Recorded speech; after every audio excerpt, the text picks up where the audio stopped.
Let's talk about 5 active listening exercises and activities that you can use in training sessions. And these activities that we're going to discuss are spot the mistake, paraphrase, display empathy roleplay, active listening roleplay, and background noise. Those are the 5 activities we're going to go through over the next few minutes. Let's take a look at the first one. Let's get started. Actually, just before we go to the first activity, let's just have a very brief look at what is active listening. So active listening is more than just hearing the words. It's about listening and giving your full attention to the person who's speaking and trying to really, truly understand the meaning behind the words and what they are saying. Understanding the emotions and the expressions and the full context of what they're saying. Activity number 1, spot the mistake. This activity is designed to help the participants sharpen their attention and concentration when listening. Participants will listen to a short story or set of instructions that deliberately include a few mistakes or inconsistencies. Their task is to listen carefully and identify what doesn't make sense. So this could include incorrect details or contradictions, information that just does not align with the rest of the story. So what this activity often reveals is that how easy it is to drift off and to stop fully listening. Even small lapses in attention can cause us to miss important details. So practicing this exercise, participants will build more precision in their listening skills and become more aware of how actively or not they're concentrating on what the other person is saying. Activity number 2, paraphrase. This activity is designed to help participants truly understand what someone is saying rather than just hearing the words. So this is a great active listening activity. So one person shares a short story or experience, and their partner, so you're going to put people into pairs, their partner will be the listener. And then they have to paraphrase back in their own words without adding any of their own interpretation or changing the meaning, what the story was. So they say the story back to the original speaker. The purpose isn't to repeat things exactly word for word. That's not important. It's to check if the listener has really understood the main idea and the tone and the intonation of the story and what was being said. So this demonstrates real comprehension of what's being said. It's great for building empathy and communication skills, especially in the workplace. Very simple activity to run, but very effective. Great for communication training especially. Activity number 3, display empathy role play. This activity helps participants practice showing empathy while listening. So because empathy is such an important part of active listening.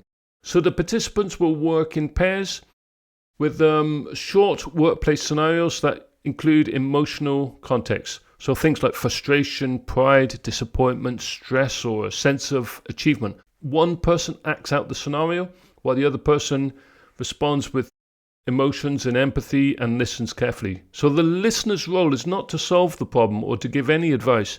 It's to acknowledge and validate the speaker's feelings. This can be done verbally, or saying things like, I understand why that would be difficult, or it can be by making noises or gestures.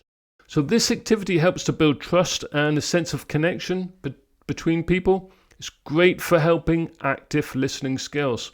So it focuses on the emotional awareness and support responses, working in pairs, and they're going to use things like posture, tone, facial expressions, and it's going to help build trust. Activity number 4, active listening role play.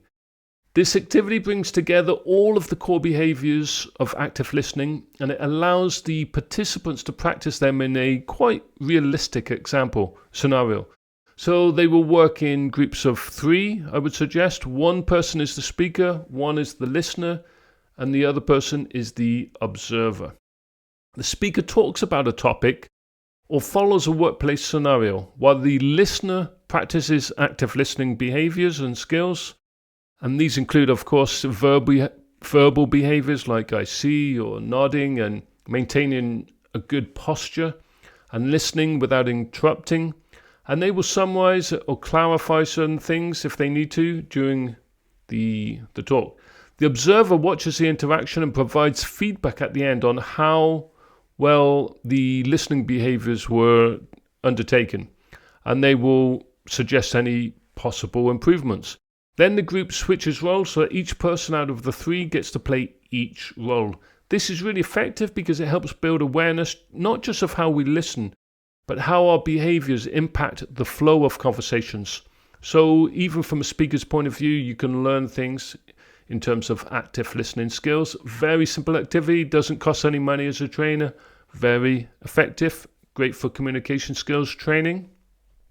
The fifth and final activity is the background noise challenge. This exercise helps participants practice staying focused while in a conversation, even when there are distractions around them.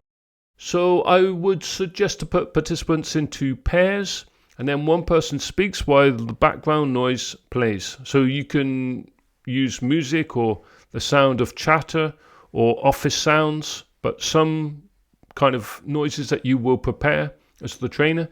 So the listener's goal in this activity is to stay fully present and understand the message that they are trying to receive despite the noise. This activity reflects real workplace situations because there's often noises in open plan offices, busy environments, virtual meetings. There's often other sounds, so this is quite a realistic activity. It trains people to filter out the background noises and distractions and concentrate on their listening skills. After this activity, I would suggest to have a group discussion and talk about the strategies they use to stay focused and how they avoided the distractions. So some quick takeaways. Better listening skills lead to stronger workplace relationships, better decision making as well, fewer misunderstandings, which in essence means less conflict in the workplace, and better collaboration. People work better together, whether within their team or across teams. That's it for this video. Every Friday, about 3 p.m. in British time, there's a video going live. Please do subscribe.